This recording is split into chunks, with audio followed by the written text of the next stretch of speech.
오늘은 성령 강림주일 설교로 또 다른 보혜사라는 제목으로 우리 하나님 말씀 함께 나누도록 하겠습니다. 오늘이 성령 강림주일, 절기로 따지면 오순절인데, 오순절이란 건 예수님이 부활하시고 나서 50일째 되는 날, 그날을 이렇게 오순절로 지키고 7번, 그러니까 일주일 7일이 7번 지나갔다고 해서 77절이라고도 부릅니다. 77이 49, 다음에 이제 50일째 되는 날, 이렇게 되는 거죠. 그 구약에서 오순절에는 그 모세가 그 시내산에 올라가서 하나님께 율법을 받은 날이 오순절로 알려져 있습니다. 신약에서는 성령님께서 급하고 강한 바람 소리와 함께, 죄송합니다. 바람 소리가 너무 심해가지고 좀 끄겠습니다. 급하고 강한 바람 소리와 함께 불의 혀같이 갈라지는 그 모양으로 임하셨던 날이, 그 120명의 제자들에게 임하셨던 날이 오순절이죠. 그럼 성령님께서 왜 구약에서도 있으셨고 예수님께서 사역하실 때도 성령님이 역사를 하셨고 했는데 굳이 또 오순절 날에 성령님이 공식적으로 또 임하셔야만 했느냐? 성령님이 오순절에 임하신 이유는 예수님의 구속사역을 완성하시기 위해서 임하신 거예요. 그러니까 우리 생각에는 예수님이 십자가에서 죽으시고 사흘 만에 살아나시고 부활하셔서 승천하셨으면 이게 구속사역이 다 완성이 끝난 거라고 생각이 되는데 그렇지 않습니다. 성령님이 오시지 않으면 구속사역이 완성이 될 수가 없어요. 왜냐하면 우리의 구원이라는 건 삼위일체 하나님이 총체적으로 사역을 하셔서 구원을 이뤄가시는 건데, 성부 하나님, 아버지 하나님은 영원 전에 우리의 구원 사역을 계획하셨어요. 그리고 그 구원 계획을 실행하신 분이 성자 예수님입니다. 그래서 육신의 몸을 입고 이 땅에 내려오셔서 아버지께서 계획하신 구원 계획을 친히 실행하시고 완성시키셨는데, 그 완성하신 구원을 성도들 개인에게 각각 적용시켜 주시는 분이 누구냐? 그게 성령 하나님이세요. 그래서 성령님은 구원을 적용시키시고, 성자 예수님은 구원을 완성시키셨고, 성부 하나님은 이 구원 계획을 영원 전에 계획하시고 우리에게 구원을 주시기로 작정하신 거예요. 그러니까 우리의 구원은 그냥 저냥 받은 구원이 아니라 삼위일체 하나님이 총체적인 사역을 하셔서 우리가 구원을 받게 됐다는 겁니다. 그래서 오늘 요한복음 지금 우리가 14장을 읽었는데 13장부터 우리가 좀 필요가 있습니다. 눈으로 보시면서 따라오시면 되겠습니다. 13장에서 예수님께서 제자들과 함께 유월절 식사를 하시죠. 그때 주님이 제자들의 발을 씻기시면서 너희들 서로 사랑해라. 내가 너희를 사랑한 것 같이 너희도 서로 사랑해라. 이렇게 새 계명을 주셨는데 마치 이 계명을 주시는 것이 유언을 하듯이 이게 주시는 것 같은 거예요. 그래서 어디 떠날 것만 같이 느낌이 계속 드는 겁니다. 우리 어렸을 때 어머니가 갑자기 곰국을 끓이면 이게 불안하잖아요. 어디 멀리 가시나 본데, 며칠 가시나 본데, 여러분 불안하시진 않아요. 저는 이제 좋았는데, 되도록이면 좀 멀리 가셨다가, 밥은 제가 알아서 잘 먹을 테니까 좀 최대한 늦게 오시고, 그래서 이제 부모님이 오시기 직전까지 집안 청소 안 하고, 막 아무렇게나 그냥 막 살고, 씻지도 않고 뭐 이렇게 널브러져 있는데, 그래서 이제 부모님이 전화가 옵니다. 어느 순간. 그럼 이제 꼭 물어보는 게 있죠. 어딘데? 얼마만큼 남았는데? 그래서 대략 1시간이면 올 것 같은데 그러면 이제 그때부터 청소를 하고 설거지도 하고 TV 이렇게 재보는 거, 이게 열이 있나 없나, TV 본 거 들키면 안 되는데, 이런 식으로. 안 해보셨어요? 저만 나쁜 자식이에요? 예수님도 지금 그런 거예요. 이게 마치 곰국 끓이듯이 너희들 서로 사랑해야 된다. 내가 너희를 사랑한 것 같이 너희들 꼭 사랑해야 돼. 이런 식으로 무슨 유언을 하듯이 멀리 갈 것처럼 얘기를 하시니까 베드로가 주님 어디 가세요? 이렇게 물어봤어요. 주님이 그래 간다. 그러면서 근데 가긴 가는데 내가 가는 곳을 지금은 너희들이 따라올 수 없어. 지금은 못 와. 그랬더니 베드로가 왜 지금은 어찌하여 따라갈 수가 없습니까? 내가 주님을 위해서 목숨까지 버릴 각오가 돼 있는데요. 그러니까 주님이 이렇게 얘기하시죠. 베드로야, 네가 나를 위해서 목숨을 버리겠느냐? 네가 오늘 다 굴기 전에 3번 나 부인할 거야. 그러니까 상황이 이쯤 되니까 이제 분위기가 굉장히 지금 심각해진 거죠. 무거워진 거죠. 아니 주님이 어딜 가신대요 갑자기. 우리를 버려두고 어딜 가시나. 가긴 가시는데 우리는 또 따라가지도 못하는 곳이래요. 왜 가시는 건지, 우리는 왜 남겨놓고 떼놓고 가시는 건지, 왜 우리는 거기에 갈 수 없는지, 굳이 우리와 왜 헤어지려고 하시는지, 거기다 수제자인 베드로, 제일 훌륭한 제자인데 이 베드로가 주님을 또 3번이나 부인한다고 하니까 갑자기 분위기가 무거워지고 근심과 두려움에 휩싸인 분위기가 된 겁니다. 그랬더니 주님이 제자들이 근심하는 걸 보시고 이런 말씀을 하세요. 너희는 마음에 근심하지 말라. 하나님을 믿으니 또 나를 믿으라. 이게 14장 1절입니다. 너희는 마음에 근심하지 말아라. 이렇게 말씀하시는 거예요. 근데 이게 뭐 말이 위로지 사실 전혀 위로가 안 되는 말이죠. 가시는 분이야 가면 끝이지만 남아있는 제자들은 지금부터 시작될 핍박과 환난, 거기에 남겨질 텐데 예수님 없이 이 환난을 이제 뚫고 나가야 되는데 이게 얼마나 부담이 되겠습니까? 근심과 두려움이 막 엄습을 하는 거죠. 더군다나 요한복음 13장 21절을 보시면 이렇게 돼 있어요. 예수께서 이 말씀을 하시고 심령이 괴로워 증언하여 이르시되. 예수님이 지금 어떤 감정이에요? 굉장히 괴로우셨다는 거예요. 아니 예수님 당사자도 지금 괴로우시면서 제자들에게 뭐라 그러셨느냐? 야 니네 괴로워하지 마. 너무 그렇게 두려워하지 마. 이런 얘기를 하시면 이거 앞뒤가 안 맞는 얘기죠. 막 겨울에 막 엄청 추운 날 제가 막 덜덜 떨면서 여러분들이 추워하시는데 제가 막 사시나무 떠듯이 제일 추워하면서 이거 별로 추운 거 아니에요. 추워하지 마세요. 그러면서 막 덜덜덜 떨고 있으면 여러분 목사님이나 좀 잘 챙기세요. 그럴 거 아닙니까? 예수님 지금 심령에 굉장히 괴로워하시면서 제자들에게 야 괴로워하지 마. 괴로워하시면서 그런 얘기를 하셨다는 거예요. 이게 얼마나 앞뒤가 안 맞는 얘기입니까? 그럼 도대체 예수님은 무슨 근거로 본인은 괴로우시면서 제자들은 두려워하지도 말고 괴로워하지도 말고 걱정하지 마라, 근심하지 마라 이런 얘기를 하셨을까요? 주님의 괴로움과 제자들의 괴로움에는 어떤 차이가 있고 어떤 상관이 있길래 예수님이 어떤 차이점이 있길래 예수님이 야 너희들은 괴로워할 필요 없다 이런 말씀을 하셨을까요? 우리 아무것도 두려워 말라 찬양하시고 계속 이어가 보도록 하겠습니다. 갑자기 찬양하라니까 깜짝 놀라실 분들이 계실 텐데 저희가 절기 때 찬양 예배를 드립니다. 물론 무조건 모든 절기에 찬양 예배를 드리는 건 아니지만 오늘은 우리가 찬양 예배를 드립니다. 우리 아무것도 두려워 말라 함께 주 앞에 찬양 드리겠습니다.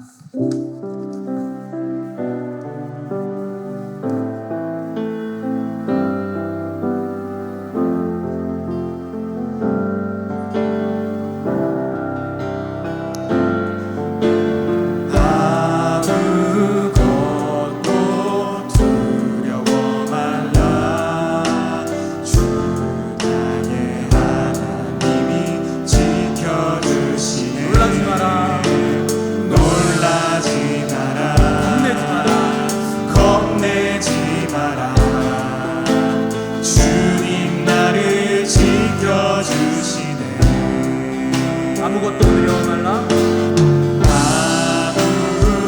아무것도 두려워 말라. 주 나의 하나님이 지켜주시네. 놀라지 마라. 겁내지 마라. 주님 나를 지켜주시네. 내 맘이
예수님이 이렇게 말씀하신 거예요. 너희들 아무것도 두려워 마라. 놀래지 마라. 겁내지 마라.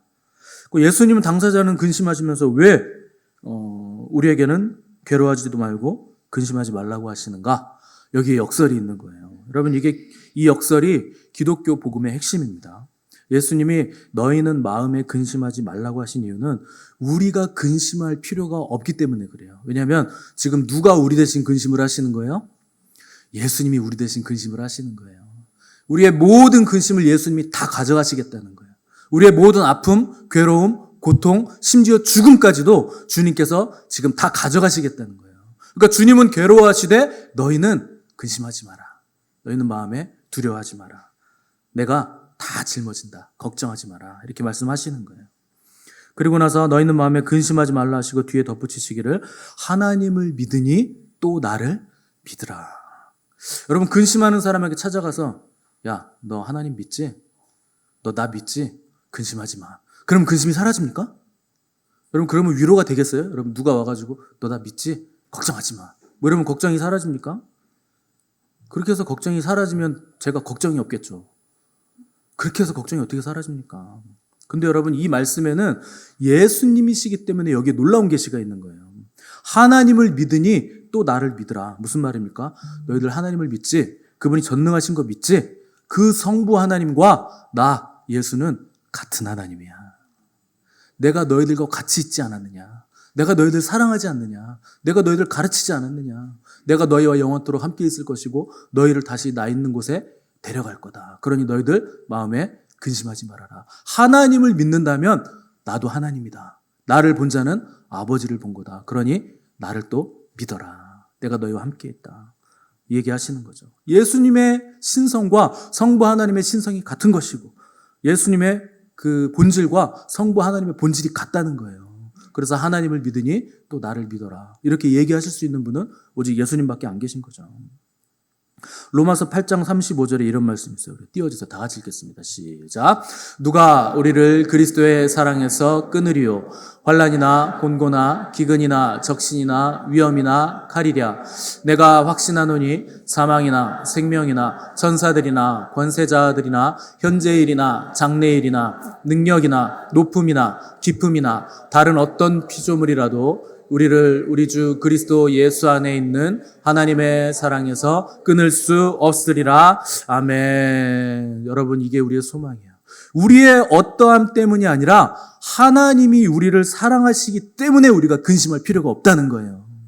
우리는 넘어지죠. 우리는 형편없죠. 우리는 할 말이 없죠. 근데 상관없다는 거예요. 우리 부족한 건 하나님도 알고 하늘도 알고 땅도 알고 나만 빼고 다 알아요. 부족한 거 누가 모릅니까? 우리 주위 사람도 나 부족한 거 다 알죠. 근데 괜찮다는 거예요. 왜냐하면 하나님이 우리를 사랑하시기 때문에 이 사랑은 누구도 끊을 수 없는 사랑이기 때문에 그걸 어떻게 믿나요? 그 증거가 있습니다. 증거가 뭔지 아세요? 그게 십자가예요. 여러분 목숨까지도 줄 수 있으면 그건 더 이상 의심할 여지가 없는 겁니다. 목숨까지 내어주면 끝나는 거예요. 종교개혁을 일으켰던 마틴 루터는 중세 교회 전체하고 홀로 싸웠습니다. 그러면서 수많은 어려움을 당했는데 낙심과 근심이 생길 때마다 자기보다 어린 친구 그 멜랑히톤이라는 사람이 있는데 그와 함께 시편 46편을 그 말씀을 함께 찬양했어요. 우리 시편 46편 말씀 한번 읽어보겠습니다. 시작. 하나님은 우리의 피난처시요 힘이시니 환난 중에 만날 큰 도움이시라. 그러므로 땅이 변하든지 산이 흔들려 바다 가운데 빠지든지 바닷물이 솟아나고 뛰놀든지 그것이 넘침으로 산이 흔들릴지라도 우리는 두려워하지 아니하리로다. 너희는 가만히 있어 내가 하나님 됨을 알지어다. 내가 문나라 중에서 높임을 받으리라. 내가 세계 중에서 높임을 받으리라 하시도다. 아멘. 여러분 인생에요 근심할 일이 얼마나 많은지 몰라요. 문제가 얼마나 많습니까? 경제 문제, 진로 문제, 결혼 문제, 자녀 문제, 뭐 크게 나가면 환경 문제, 뭐 기상 이변 문제, 전쟁 문제. 뭐 특별히 우리나라는 남북이 갈라져 있는 그 휴전 국가, 종전 국가가 아니고 휴전 국가지 않습니까? 그러니까 언제 전쟁이 다시 일어나도 이상하지 않은 나라죠. 그러니까 얼마나 이게 걱정이 되는 겁니까? 근데 여러분 그래서 집에 아마 방공호 하나씩은 다 파놓으셨을 거예요. 그죠? 지하에 내려 이렇게 딱 열면 방공이 있잖아요. 거기 가면 이제 방독면도 가족 수대로 딱 이렇게 구비되어 있고 적어도 한 뭐 10개월치 정도 식량은 거기 딱 이렇게 통조림이랑 식량이랑 딱 구비해 놓으셨죠. 안 해 놓으셨어요? 그 휴전 국가인데 그 전쟁 나면 어떡하려고 그러세요? 어떡하려고 그러시는 거예요? 혹시 여러분 기상 이변 대비 이런 건 잘 해 놓으셨죠? 갈수록 기상이 이상해지는데 해일 같은 거 막 오고 막 지진 나고 쓰나미 오면 어떡하실 거예요? 이렇게 방수철 처리된 이렇게 방공호 이렇게 다 준비해 놓으셔야죠. 없으세요? 그럼 여러분 점점 나이가 들어가시는 분들은 노후 대비는 다 해놓으셨나요? 몸이 아프면은 이게 병 걸리면 이제 어떻게 이걸 해결할까? 미리 이렇게 차근차근 다 이렇게 프로그램 계획 다 짜 놓으셨죠? 자금 계획부터 해가지고. 없어요? 여러분 대책 없이 그렇게 사셔서 어떡하려고 그러세요? 무슨 깡이에요 도대체? 여러분 우리가 아무리 머리를 굴리고 계산을 하고 준비해서 미래를 준비하려고 그래도요. 환란이 도대체 어느 정도 강도만큼 오는지, 어떤 내용의 환란이 오는지, 언제 올지 우리가 알 수가 없어요. 여러분 쓰나미 오는 영상 보시면요. 속절없이 무너집니다. 아무리 튼튼한 집이라도 쓰나미 오면 그냥 다 쓸려가는 거예요. 어떤 구조물, 어떤 준비, 어떤 것도 무슨 준비를 해도 다 불가항력이에요. 물이 그냥 1m 정도 높이로 올라와서 오기만 해도요. 그냥 전부 다 쓸리는 거예요.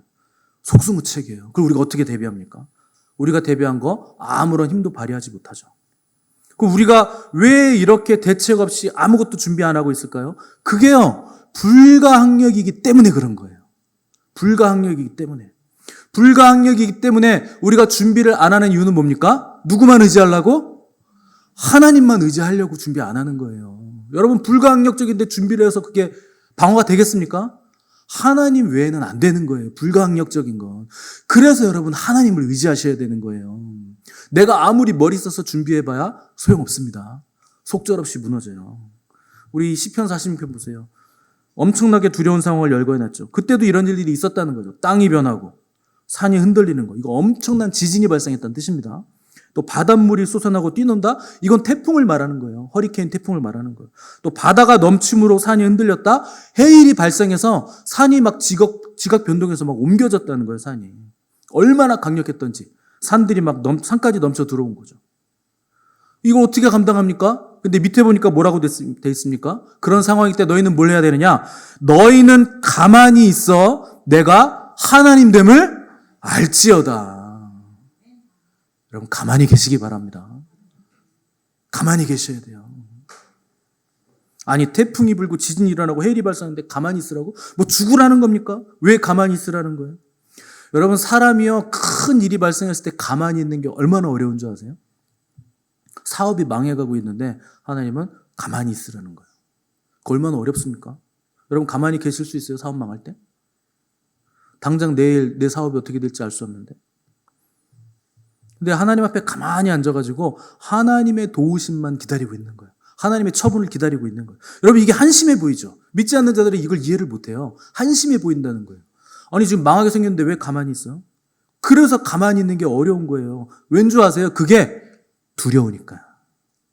두렵기 때문에 하나님 앞에 앉아있질 못하는 거예요. 어떻게든지 누구한테 연락도 좀 해보고 어떻게든지 돈을 좀 가져와 보려고 하고 여기저기 막 다니는 거예요. 근데 여러분 가만히 계시기 바랍니다. 여러분 하나님이 여러분들을 도우세요. 그걸 믿으셔야 돼요. 그래야 하나님의 하나님됨을 알 수 있어요. 가만히 계셔야 알 수 있어요. 그래서 그리스도인들이 가장 먼저 구비해야 될 능력은 가만히 있는 능력이에요. 여러분 새벽기도 나오면 제가 맨날 똑같은 얘기 하잖아요. 하나님 앞에 앉아 계세요. 하나님 앞에 앉아 계세요. 그걸부터 시작하세요. 모든 능력은 어디서부터 나옵니까? 지성소에서 나오는 거예요. 하나님 계신 그곳, 거기에 들어가 앉아 있어야 되는 거예요. 우리가 움직여봐야 무슨 일만 합니까? 전부 다 쓰레기만 만드는 거예요. 여기 가고 저기 가고 이 사람 만나고 저 사람 만나고 여기 연락하고 저기 연락하고 만나는 것마다 하는 일마다 전부 다 쓰레기, 전부 다 죄예요. 근데 우리가 구원받은 거 뭐 기여한 거 있습니까? 우리가 한 건 죄 짓는 것밖에 없죠. 말하는 것도 죄야. 생각하는 것도 죄예요. 움직이는 것마다 다 죄예요. 죄만 지었는데 누가 우리를 구원해 줬습니까? 하나님이 우리 구원해 주신 거예요. 우리가 움직여서 구원받은 거 아니에요. 우리가 아직 죄인 되었을 때, 심지어 태어나기도 전에, 영원 전에 하나님이 우리를 예정하셨다는 거예요. 구원받은 자로. 이미 영원 전에 우리는 예수 그리스도 안에 있었다는 거예요. 태어나기도 전에, 이 땅이 존재하기도 전에, 우주가 존재하기도 전에. 그러니까 이 구원은 너무나 완전하고 완벽하죠. 우리가 할 수 있는 게 아무것도 없죠. 그러니까 우린 뭘 해야 됩니까? 가만히 있어야 되는 거예요. 사람들이 우리가 가만히인 줄 알 때까지. 가만히 있으니까 내가 가만히로 보이냐? 이렇게 될 때까지, 가만히가 될 때까지 앉아 있는 거예요. 자, 우리 가만히가 되기 위해 시편 46편 찬양 우리 한번 하나님께 드리겠습니다. 하나님은 우리의 피난처가 되시며.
가만히 있는 게 능력입니다. 그게 믿음이에요. 내가 하나님을 앞서가지 않는 거예요. 하나님이 일하실 걸 믿는 거예요. 그분을 기다리는 거예요. 16절 보시면 제자들이 막 두려워하고 근심하니까 예수님이 떠나셔야만 하는 이유로 설명하셨는데, 내가 아버지께 구하겠으니 그가 또 다른 보혜사를 너희에게 주사 영원토록 너희와 함께 있게 하시리라. 요한복음 16장 7절에서는 이렇게 말씀하셨어요. 16장 7절 보세요. 174페이지 7절. 그러나 내가 너희에게 실상을 말하노니 내가 떠나가는 것이 너희에게 유익이라. 내가 떠나가지 아니하면 보혜사가 너희에게로 오시지 아니할 것이요 가면 내가 그를 너희에게로 보내리니. 무슨 말이냐? 예수님이 가시는 게 여기 있는 것보다 제자들에게 훨씬 유익하다는 거예요. 여기 유익이라는 헬라어가 쉼페로인데 이게 지탱하다라는 뜻입니다. 그러니까 제자들이 이 험한 핍박과 환난의 세상을 통과해 나갈 때 제자들을 지탱해 주는 일이 뭐냐? 예수님이 계신 게 아니라 예수님이 떠나시는 거라는 거예요. 그게 제자들에게 훨씬 유익하고 제자들의 믿음을 지탱해 주는 좋은 방법이라는 거예요. 여러분들이 제자 같으면 아 그래요? 주님이 가시는 게 유익이에요? 그럼 주님 안녕히 가세요. 그동안 즐거웠어요. 3년 동안 추억이 많았는데 아쉽네요. 그럼 여러분 이렇게 떠나보내드리겠습니까? 쉽게? 여러분들은 그러시군요. 제자들 귀에는요, 지금 내가 떠나야 너에게 유익이라는 말 중에 유익이라는 말은 귀에도 안 들어오는 거예요. 뭐만 들립니까? 떠난다는 것만 들어오는 거예요. 떠나시면 안 되는데, 이제야 좀 예수님이 하나님이신 거 알겠고, 이제 뭘 좀 될 것 같은데, 예수님의 인기가 올라갔는데 왜 떠나시나? 도대체 보혜사가 누구시길래 예수님이 가시고 이분이 예수님 대신 오시나? 이런 궁금증도 분명히 있었을 겁니다. 근데 보혜사라는 헬라어가 파라클레토스예요. 이게 헬라어로. 파라라는 건 옆에라는 뜻이에요. 그리고 클레토스는 부르다라는 뜻이에요. 불려진 사람, 불려진 자라는 뜻이에요. 그러니까 직역하면 파라클레토스는 옆에 불려진 자라는 뜻이죠. 이게요, 무슨 용어냐면 법정 용어입니다. 고대 재판에서 법률 용어인데, 고대 시대에서 재판을 할 때는 변호사가 대신 발언을 못하게 돼 있어요. 무조건 내가 변론을 자기가 변론해야 돼요. 근데 내가 법률 용어도 잘 모르고 어떻게 해야 되는지 잘 모르잖아요. 그래서 내 옆에서 법률 지식과 법률 용어를 가지고 이 사건의 케이스를 잘 분석해서 나한테 조언해 주는 사람이 옆에 항상 있게 돼 있습니다. 그 사람이 옆에서 귓속말로 막 속삭여주면 내가 나를 그 사람 얘기 듣고 변호하는 거예요. 옆에 불려진 그 사람이 누굽니까? 파라클레토스, 이게 보혜사예요. 그러니까 예수님이 가시고 보혜사를 보내주시겠다는 거예요. 근데 우리말로는 왜 보혜사냐? 이 보자가 보호하다 할 때 보자고, 해자는 은혜할 때 해자예요.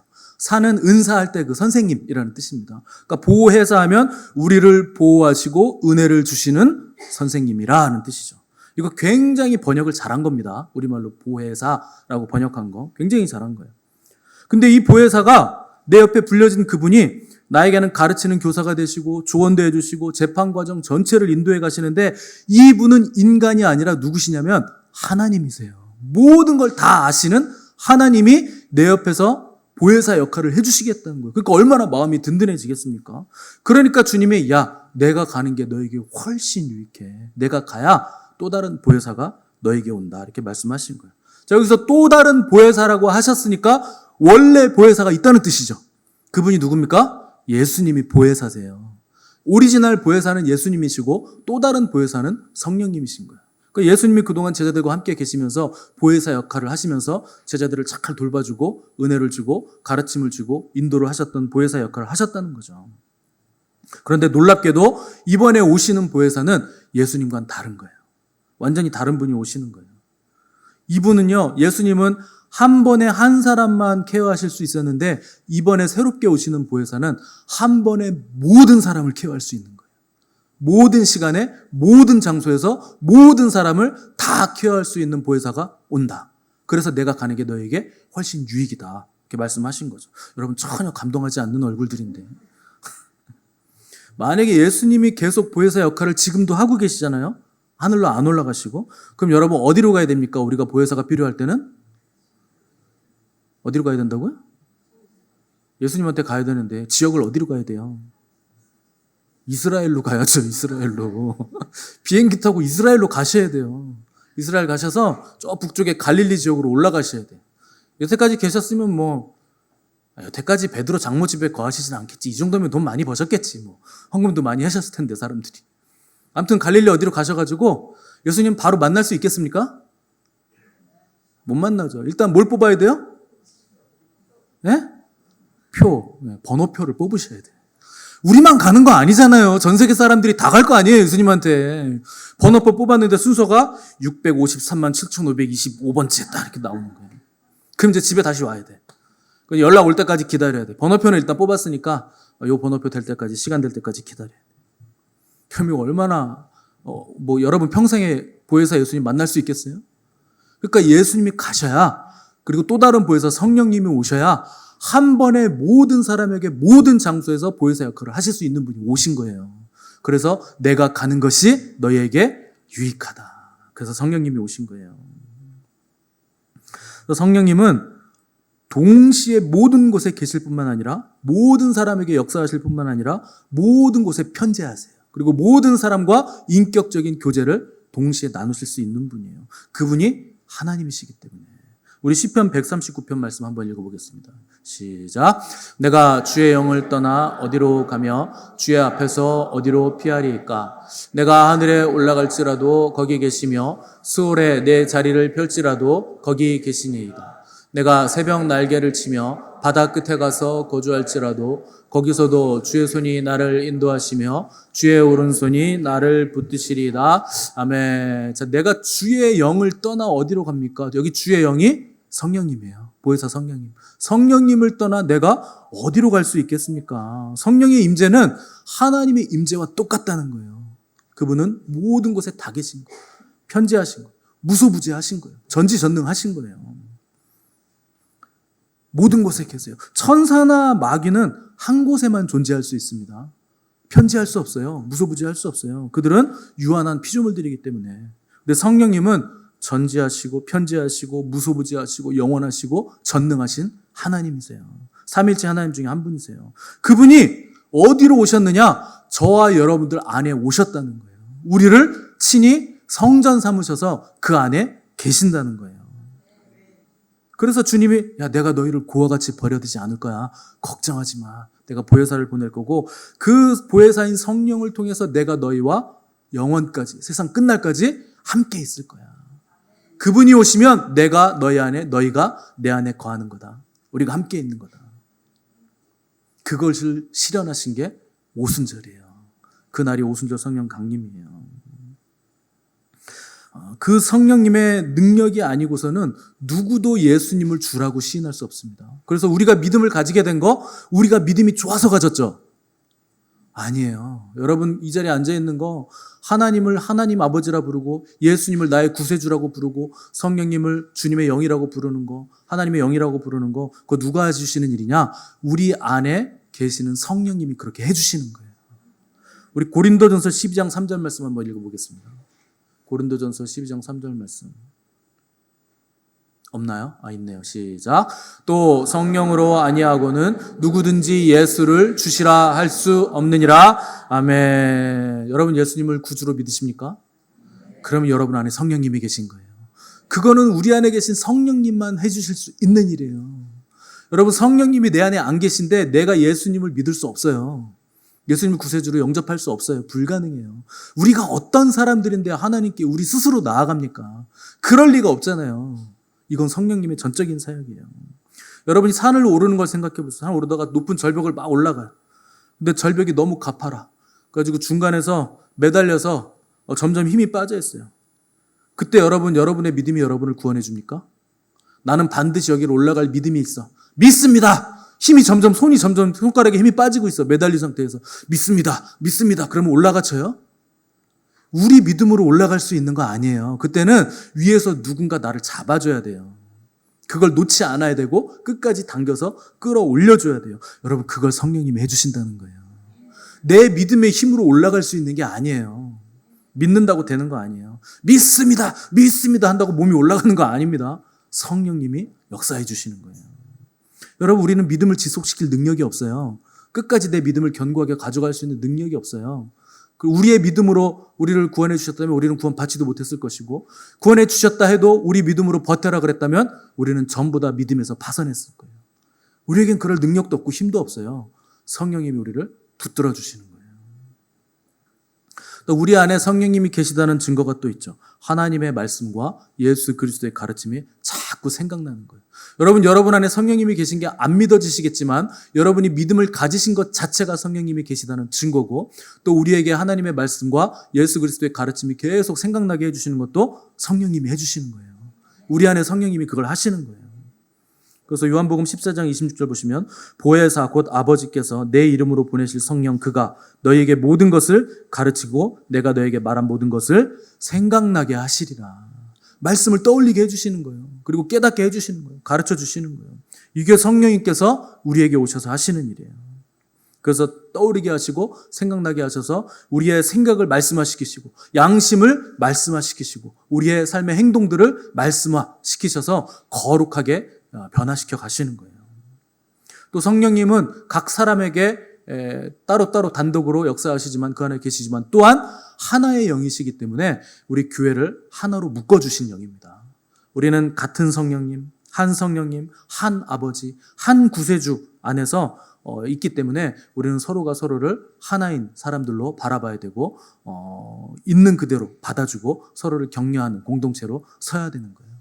그러니까 많은 목사님들이 하나 되십시오. 많은 사람들이 우리 하나 돼야 됩니다. 교회에서도 하나 됩시다 이렇게 외치는데 아니에요, 여러분. 이미 하나예요. 그래서 바울이 뭐라 그럽니까? 성령의 하나 되게 하신 것을 힘써 지켜라. 성령님이 안에 오셨기 때문에 우리는 이미 하나입니다.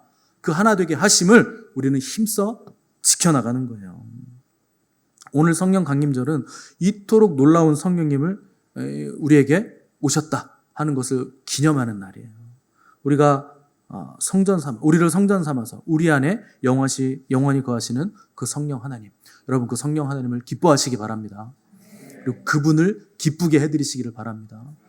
성령님은요, 우리가 잘못된 길을 갈 때, 우리가 죄를 지을 때 말할 수 없는 탄식을 하세요. 그렇게 가면 안 되는데, 거기를 가면 안 되는데. 근데 우리는 잘못 가면은, 죄를 지으면 우리를 하나님이 막 이놈하고 혼냈을 것 같죠? 아니에요. 탄식하시는 거예요. 아이고, 내 아들이 저기로 가면 안 되는데, 아유, 저쪽으로 가면 안 되는데, 탄식하시는 거예요. 그래서 여러분, 성령님의 탄식이 없도록 여러분 거룩하고 정결한 삶을 사시기 바랍니다. 또한 우리에게 이 큰 구원을 허락하신 삼위일체 하나님, 그분들을 영화롭게 하시고 영원토록 그분을 즐거워하시는 복된 저 여러분들 되시기를 간절히 바랍니다.